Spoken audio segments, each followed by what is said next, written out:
¿Qué tal? Muy buen día. Mi nombre es José Pablo Castro, estudiante de medicina de tercer año, y en este video nos enfocaremos en las generalidades de los nervios craneales. Aquí quiero hacer un poco de énfasis en que esta es una materia de sistema musculoesquelético, no estamos en una materia de neuroanatomía, así que no voy a enfocar tanto en los núcleos y en todas las cosas muy oscuras y metidas de los nervios craneales, sino que me voy a enfocar más en su función, en su origen aparente y los orificios de salida.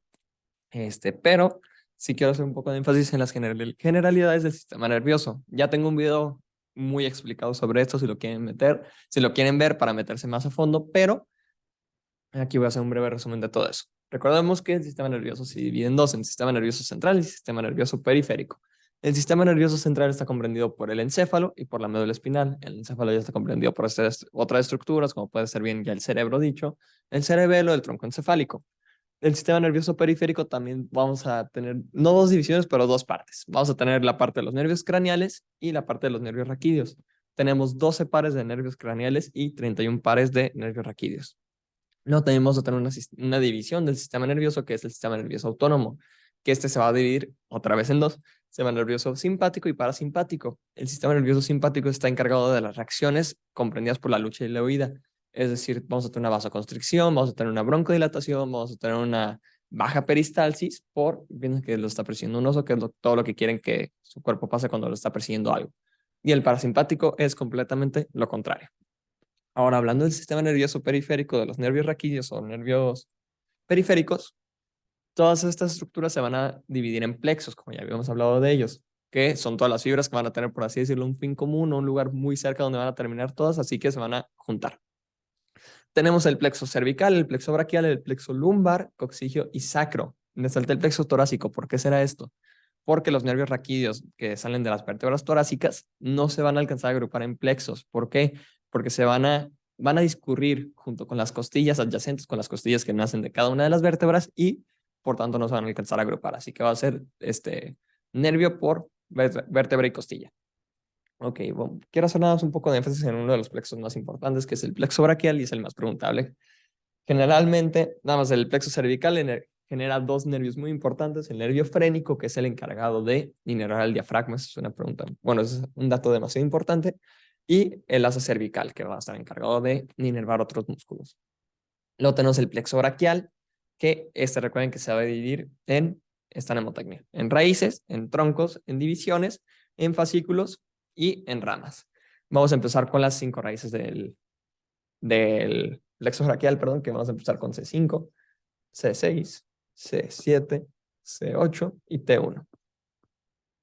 De esto se va a dividir en 3 troncos: en un tronco superior comprendido por C5 y C6, en un tronco medio comprendido por C7 y en un tronco inferior comprendido por C8 y T1.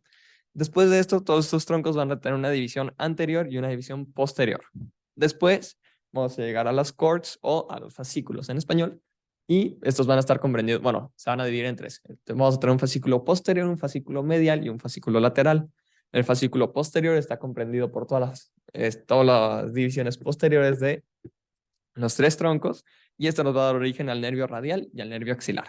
Luego también vamos a tener el fascículo lateral, que, perdón, que está originado por los troncos anteriores de los troncos superior y medio. Y esto nos va a originar la raíz lateral del nervio mediano, más que nada, y el nervio musculocutáneo. Y luego vamos a tener el último fascículo, que es el fascículo lateral, que va a estar comprendida por la rama anterior del tronco inferior, que nos va a generar la raíz medial del nervio mediano y el nervio cubital. Ahí está. Ahora sí, hablando bien de los nervios craneales, como ya les había dicho, no me voy a enfocar tanto en estos. Vamos a tener esta mnemotecnia. A muchas personas les sirve, no me sirvió tanto, pero si a alguien le sirve, apréndanse esta frase y con la primera letra de cada una vamos a tener uno de los nervios craneales. Pero vamos a hablar más específico de cada uno. Ok, tenemos el primer nervio, el nervio craneal 1 o el nervio craneal olfatorio. Su función es llevar sus olores a las neuronas bipolares en la mucosa en la mucosa olfatoria, es decir, se encarga del olfato. El origen aparente es la cara inferior de cada bulbo olfatorio. Recordemos que este es el bulbo olfatorio, y acá abajito sería el origen aparente de este nervio. Es un nervio del tipo sensitivo especial y pasa por la lámina cribosa del etmoides. Recuerden que esto es muy importante que les había comentado en el video del sistema perdón, del esqueleto axial. Y una lesión a este nervio nos va a generar una anosmia o una hiperosmia, es decir, o no poder oler nada o oler en exceso, por así decirlo. Y este es un dato curioso, que es el único nervio craneal que no llega al tallo encefálico. Seguimos con el segundo nervio craneal, que es el nervio craneal óptico. Este va a tener una vía muy bonita, pero no voy a enfocarme mucho en eso, ya hasta los videos de neuroanatomía, pero su función es, en pocas palabras, la visión. Llevar las señales de la luz hasta la corteza occipital, que la corteza occipital es la que está encargada de la visión. El origen aparente de este nervio es el quiasma óptico, que sería esta estructura de aquí. Es un nervio del tipo sensitivo, pasa por el foramen óptico que está en el ala menor de la esfenoides, que recordamos todos esos videos ya lo tienen subidos. Y una lesión nos puede generar demasiadas cosas y más que nada una ceguera. Una ceguera ya depende de qué tipo en qué lugar está la lesión, pero en pocas palabras es una ceguera. Ok, siguiendo con los nervios craneales, a mí me gusta agruparlos como 3, 4 y 6, que son los encargados de inervar a los músculos extraoculares. Tenemos el nervio craneal 3, o llamado el nervio craneal motor ocular común o oculomotor, el cual está encargado de inervar los siguientes músculos: el recto superior, recto inferior, recto medial y el oblicuo inferior. Ahorita vamos a hablar bien sobre todos los músculos extraoculares, pero son 4 de 6. Los otros dos son inervados, uno por cada nervio craneal que nos falta, uno por el nervio craneal 4 y otro por el nervio craneal 6, pero ahorita hablaremos de ellos. Pero otro importante es que también se va a encargar de inervar al elevador del párpado superior, y también se va a encargar de las acciones parasimpáticas de la pupila en el ojo, exactamente. El origen aparente de este nervio es en en el surco medial del pedúnculo cerebral, que se encuentra en el mesencéfalo. Eso no está muy metido, no se lo tienen que aprender. Es un nervio del tipo motor y también tiene una parte parasimpática. Pasa por la fisura orbitaria superior entre el ala mayor y menor del esfenoides, fisura orbitaria superior, y una lesión a este nervio nos va a generar un estrabismo, ptosis, que es nervio caído, diplopía, que es vista doble, y midriasis de la pupila, como ya les había comentado, que también se encarga de la inervación parasimpática de este. Así que tenemos el nervio craneal 6. Ahora entraremos con el nervio craneal 4. El nervio craneal 4, como les había comentado, se va a encargar de inervar uno de los otros dos músculos extraoculares que nos faltaban. En este caso, el nervio craneal 4 corresponde al oblicuo superior. Ahorita vamos a ver por qué les puse eso ahí. Pero este músculo está encargado de girar el ojo hacia abajo y hacia afuera. Tiene un origen aparente de los colículos inferiores. Es un nervio del tipo motor puro. Pasa igual por la fisura orbitaria superior entre el ala mayor y menor del esfenoides. Y una lesión nos puede generar que no se mueva este músculo. Ahorita vamos a entrar más en las lesiones. Me voy a saltar el nervio craneal 5 y me va a pasar directamente al 6. Ahorita hablaremos más del 5. Y el nervio craneal 6 se encarga de inervar al otro músculo extraocular que nos faltaba, que en este caso es el recto lateral. Recto lateral o recto externo, es lo mismo. Tiene un origen aparente del surco bulbo protuberancial. Es un es un nervio de tipo motor puro. Pasa por la hendidura orbitaria superior y una lesión nos genera una diplopía horizontal o totalmente que no se pueda mover este ojo. Lo que me interesa aquí es pasarles esta mnemotecnia para aprenderse cuáles son los músculos. Recordemos que tenemos todos. Tenemos un oblicuo superior y un oblicuo inferior. Luego vamos a pasar a los rectos. Tenemos un recto medial, recto lateral o recto externo, recto superior y recto inferior. Estos son todos los nervios no, todos los músculos extraoculares, una disculpa. Pero 4 de estos 6 están inervados por el nervio craneal 3. Así que una recomendación que me gusta mucho hacer es que en medicina apréndanse más que nada las excepciones antes de aprenderse todo de machete. Así que en vez de aprendernos cuáles 4 están inervados por el 3, vamos a aprendernos cuáles no están inervados por el tercer nervio craneal. Y para esto me gusta usar la mnemotecnia reviso. Reviso. Y vamos a dividir esta palabra en dos. Empezamos con RE. RE me estoy refiriendo a recto externo. Así que recto externo va a estar inervado por las siguientes dos letras, que es 5, bueno, V e I, que en números romanos es el nervio craneal 6. Así que quedamos que el recto externo, recto lateral, es por el nervio craneal 6 o abducens. Y ahora vamos a leer esta palabra de al revés y vamos a empezar con OS. OS correspondiendo a oblicuo superior, igual al revés, y B correspondiendo al nervio craneal 4. Una mnemotecnia que me sirvió mucho, no se alcanza a ver bien en el video, pero bueno, a ver si la pongo así. Se alcanza a ver tantito mejor. Acuérdense de reviso para la función de estos nervios craneales, que es su única función, más que nada. Ahora sí, entrando en un nervio un poco más interesante, que es el nervio craneal número 5 o el nervio craneal trigémino. El nervio craneal trigémino se va a dividir en tres partes. En una parte oftálmica, en una parte maxilar y en una parte mandibular, vistas como B1, B2 y B3. Tiene dos funciones, es un nervio craneal doble, es decir, tiene una función sensitiva y una función motora. La parte sensitiva se va a encargar de la inervación de la piel en cuanto a sensaciones nada más. Y también va a encargarse de la sensación general, no sensación especial, de los 2/3 anteriores de la lengua. También va a tener una función motora que va a inervar a los 4 músculos de la masticación, que eso es muy importante, y todo músculo que empiece con la palabra tensor. Tenemos dos, tensor del velo del paladar y tensor del tímpano, que es lo más importante saber. Si empieza con tensor, es por el trigémino, y si es un músculo la masticación, es igual por el nervio trigémino. Luego también va a estar inervado por el mieloideo y el digástrico. Bueno, también va a inervar el mieloideo y el digástrico anterior. El origen aparente de este nervio es entre el puente y los pedúnculos cerebrales medios, pero en general atraviesa el puente, pero no vamos a meternos más en eso. Es un nervio de tipo mixto, como ya les había comentado, tiene su parte sensitiva y su parte motora. Pasa por la hendidura orbitaria superior, su rama oftálmica, o es decir, la rama B1. La rama B2 va a pasar por el foramen redondo y por el foramen oval B3. Y una lesión puede generar una parálisis en los músculos de la masticación o también mucho dolor en la sensibilidad de la cara, pero todo lo que se puedan imaginar que nos sirva después de que nos sirva este nervio. Aquí tenemos un diagrama con sus funciones. Aquí tenemos la zona oftálmica, que es la parte de aquí, o la zona B1, la zona B2, la zona maxilar y la zona B3 o la zona mandibular.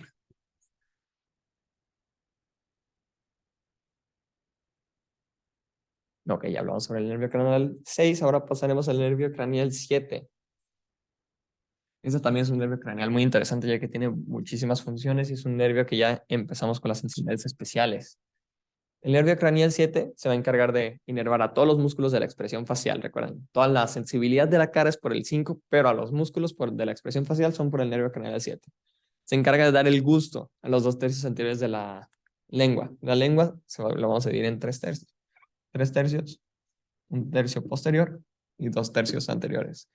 Los 2/3 anteriores quedamos que la sensibilidad general está dada por el nervio trigémino y la sensibilidad especial está dada por el nervio facial.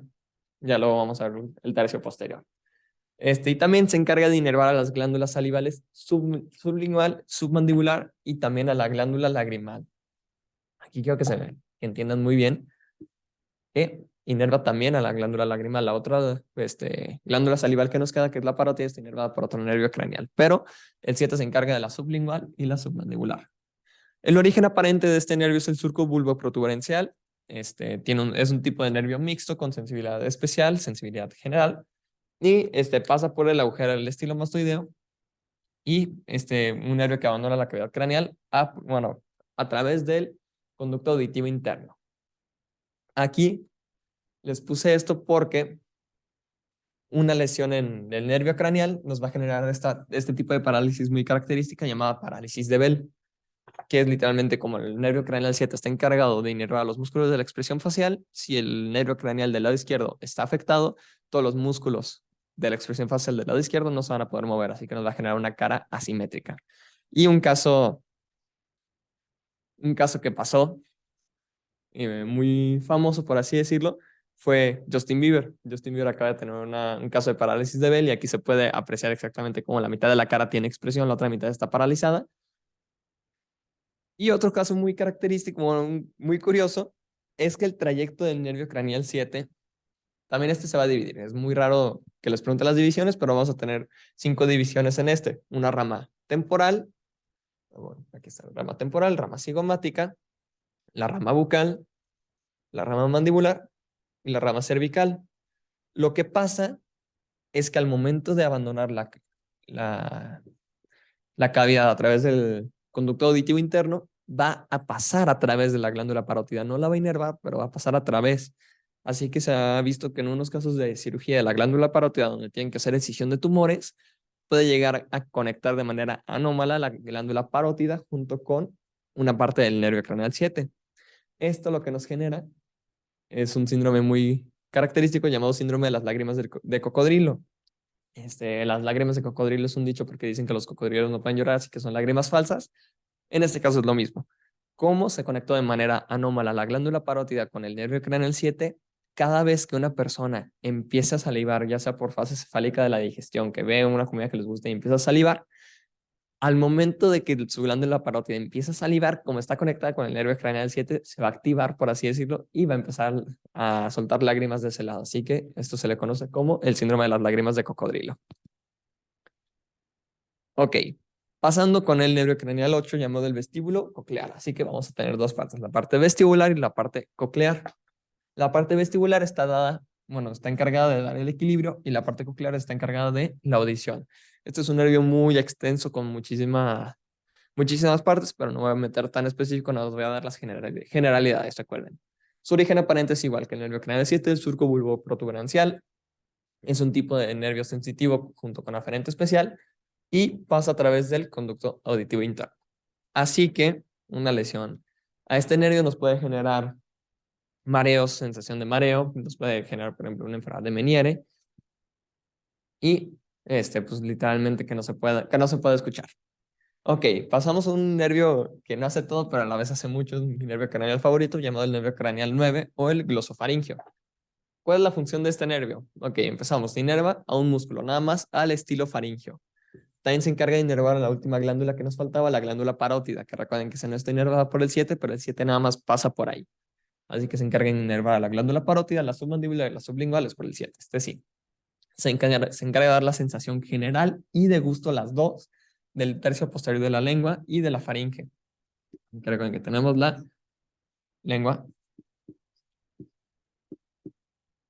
el tercio posterior, las dos partes están inervadas por dos nervios. Ahorita vamos a hablar del 9, pero también el 10 da un poco de sensación general y especial. También se encarga de detectar cambios en la presión y composición sanguínea en los senos carotídeos, bueno, mediante los quimio y los barroreceptores. Esto lo hablaré más en los videos del sistema cardiovascular, pero en pocas palabras se encarga de mandar señales al tronco encefálico sobre qué está pasando con el cuerpo, qué está pasando con la oxigenación. El origen aparente de este nervio es el surco retroolivar, es un tipo de nervio mixto y pasa por el agujero yugular. Una lesión de este nervio nos puede generar, en pocas palabras, dolores en la parte donde está dañada, pero estarían más, bueno, los daños más graves son dados en los quimios y los barroreceptores, de los que les hablé ahorita. Ahora sí, hablando del nervio craneal 10, el vago o neumogástrico.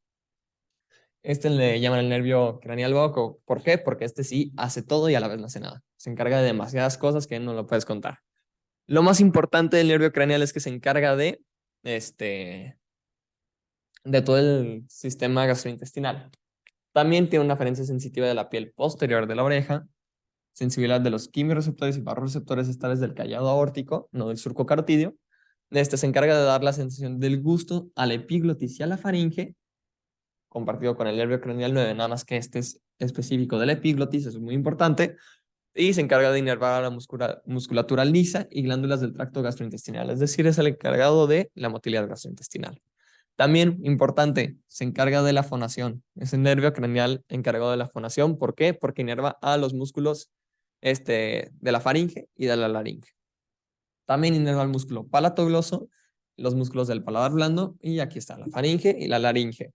Los únicos músculos del paladar blando que no están inervados por el nervio vago es el tensor. El tensor, recordemos que empieza por tensor, es nervio craneal 5 trigémino, y ese está bueno, el trigémino inerva el tensor del velo del paladar, Y de la faringe, el único nervio que no está encargado de inervar es el único que es inervado por el 9, es decir, el estilofaringio. Ok, su origen aparente es igual que el nervio craneal 9, es el surco retroolivar, es un nervio del tipo mixto y pasa por el agujero yugular. ¿Qué pasa si se daña este nervio? Todo. O sea, se dañan demasiadas cosas, pero algo muy característico es que nos puede dar una falta de fonación, no vamos a poder hablar.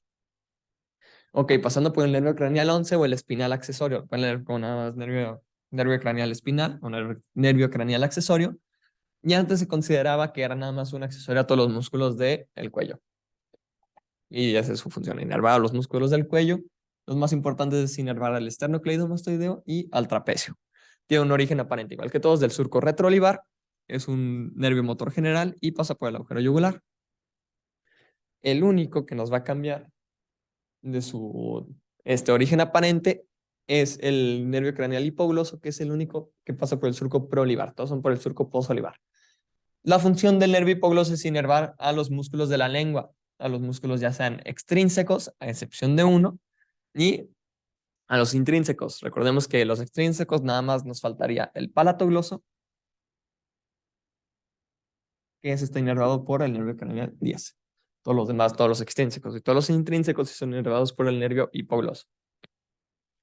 Y esto sería